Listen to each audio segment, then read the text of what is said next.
I listened to a clip, Gary Vaynerchuk. He was the first one to tell me, he's the first one I remember in understanding leadership to say hire fast and fire fast. Yeah. I'd always heard like hire the right person, whatever, however long it takes. Yeah. Hire the right person.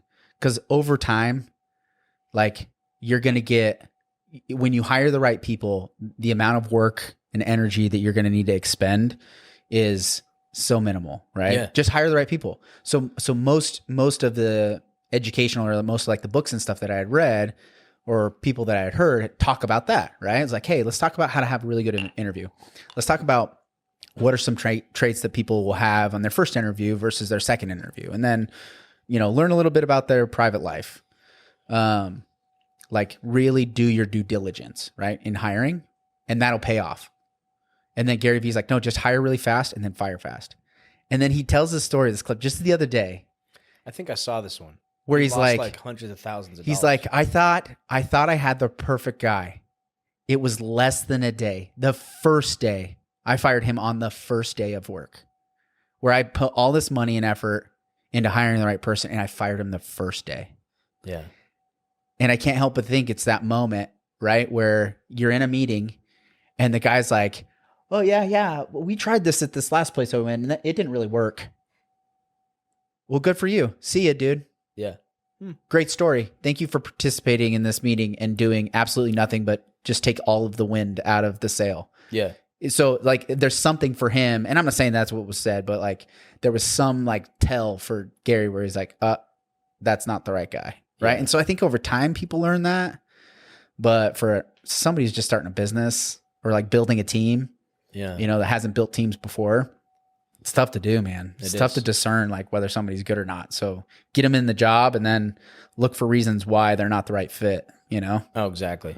Yeah. And then he talks about how it's usually attached to your ego.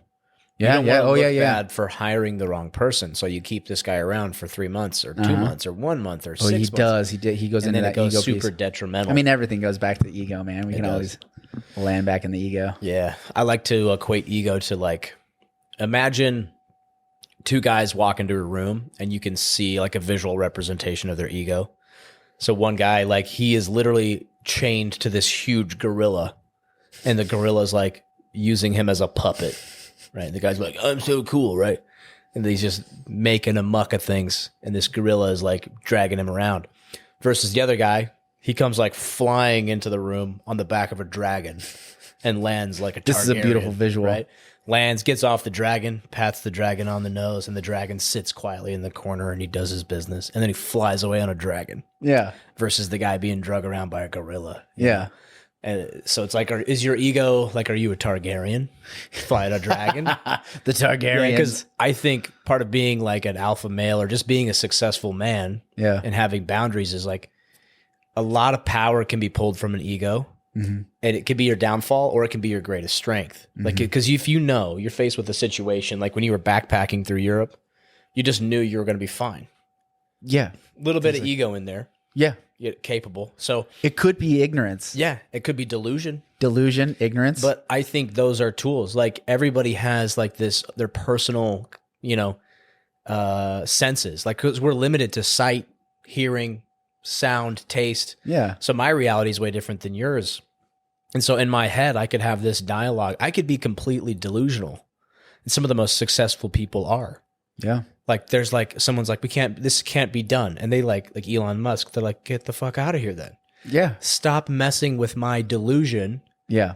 Because it's delusion until they create it. And then it's reality. Yeah. If I want to build a boat like Noah, you're pretty delusional until you build that boat. And then you're the only one. Then you're like, whoa, swimming. that guy really knew what he was talking about, huh? Everyone's like, too throw late. us a life jacket. And he's like, sorry. I got to feed my giraffes. Seats are full. Yeah. So it's like, they all thought he was delusional. Yeah. And he was. And then flood came, if you put merit on the Bible. Some people don't. I sometimes do and sometimes don't. I'm like back and forth on it. But well, I mean, I think there's been a lot of people try to prove it wrong. So yeah, if you can't prove it wrong, that's a lot of evidence for it to be true. Exactly. You don't necessarily have to prove everything to be true. Oh, I think there's more evidence of a cataclysmic flood than anything in the Yeah, Bible. I think there's clear evidence that the whole world went through a flood. I'm pretty sure they have a LiDAR image of a mountain in Turkey with the dimensions of exactly Noah's Ark. So I'm pretty sure they found it. It's in Nepal, I think. Is it like No, I think it's in Turkey Was it because Turkey? it's They have like guess how petrified far wood. of a walk it is. Guess how far of a walk it is from that and Göbekli Tepe.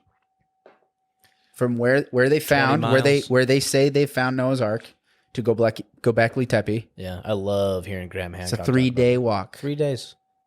3-day walk, It's my like friend. 30 miles, 20 miles. I think it's 60 miles going by because I calculated because I think it might be. I think it's 60 miles, That's and I think interesting. it was based off. I said 3 days because I'm pretty sure synagogues you had to be able to walk to a synagogue in a single day before the sun went down, right?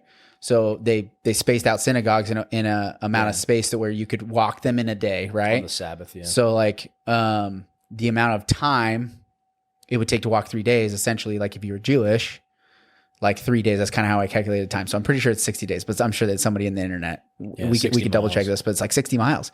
And I was like, dude, it's crazy. You have this interesting. huge megalith that goes from hunter gatherer to all of a sudden agricultural. It's almost like somebody got dropped off there and started farming. There's an interesting in the Turkey, what do they call it, the Fertile Crescent right there, I think. Yeah, like Constantinople, Turkey, all that area. It's so ancient. And there's so much interesting because that's the first like earliest record of agriculture was in Turkey. Yeah. Like all of a sudden mankind just like knew how to make grain. Yeah. Popped up in like one generation. Yeah. And it's hard because like all that stuff deteriorates over time. It's hard to pinpoint, exactly what timing is. And that's the thing. I think people get wrapped up in like Genesis, like God created, the heavens and the earth day 1 and, day 2, day 3, day 4, and then, day 7, he rested. Right. Yeah. And they're like, oh, well, that couldn't possibly happen. So if that could possibly happen, then can't be true. Have you seen the old like, school Bibles from like the 1700s? I have one are from like uned- 1890, but that's as far back as I got. Like before, I guess when the King James version came out, there was like a lot of changes or something. I can't remember, but there's like 1700 Bibles that say the Sabbath is actually Saturday. Oh yeah. Sunday's The Torah, first the day. Sabbath, the Sabbath Yeah. in the Jewish culture, Yeah. the Sabbath Saturday, yeah. And I think that might have been like the Nicene creeds. I'd have to look at it when they changed it. I don't know. Yeah, the church has gone through. I mean, the church really, like if you go to the Book of Acts, the church was, Paul writes about how the Corinthians and the Philippians and the Galatians and all of them are struggle right out of the gate. Yeah. Because They're just all over the place. you see a miracle, like you see something something amazing that happens to you. Yeah. You probably, people witness miracles all the time in their life, right? Yeah. Where like this fundamentally changed my life. How quickly do they forget about it? Yeah. Or They're like, how oh, well, quickly, like if you and I saw the same miracle, but just where you were standing versus like we would have different perspectives. about different it. perspectives on it, So right? then you go out and you start your society and mine, and then we're like, and it's kind of funny because I think all religions are tied to some very similar events. yeah, we're know? predicating everything on the fact that what was written down is a perfect representative, a perfection, right? Yeah. And if I'm a almighty creator, right? I can do anything and know everything, and I'm fully omnipotent, and I'm a god, right? Yeah. And I want my message to last. It doesn't matter how stupid these creatures are. I'm gonna make my message last, right? So in my mind, there's validity to that. But if you just look at the story of Peter, and he literally walks out on water with Jesus in front of him, who's also walking on water. Yeah. And while he's walking on water, he has doubt and faith that he can't keep walking on water. Yeah. And the guy who's walking on water is standing in front of him, and he starts to sink. Seconds within having pure faith and belief in something that's real and doing something that your mind isn't making sense of it in reality. You're doing it. You convince yourself that you're not doing it. Yeah. He's and you start to literally sink. walking. He's literally walking. Then the day that he gets captured and taken to prison, he denies that he even knows Jesus. Yeah. After Jesus just said, just have faith in me and Spread my word. Don't deny me. You're going to deny me tonight, actually. He's like, no, I would never do that. Yeah, and I think, And he immediately does it. dude, that's a really good point, because I think a lot of people, like, there's microcosms of that in your life. Like, Yeah. you know, I had a recent conversation with somebody, and I felt like I had to remind them of the times I did have their back. You know, Yeah. and they had forgotten. Yeah.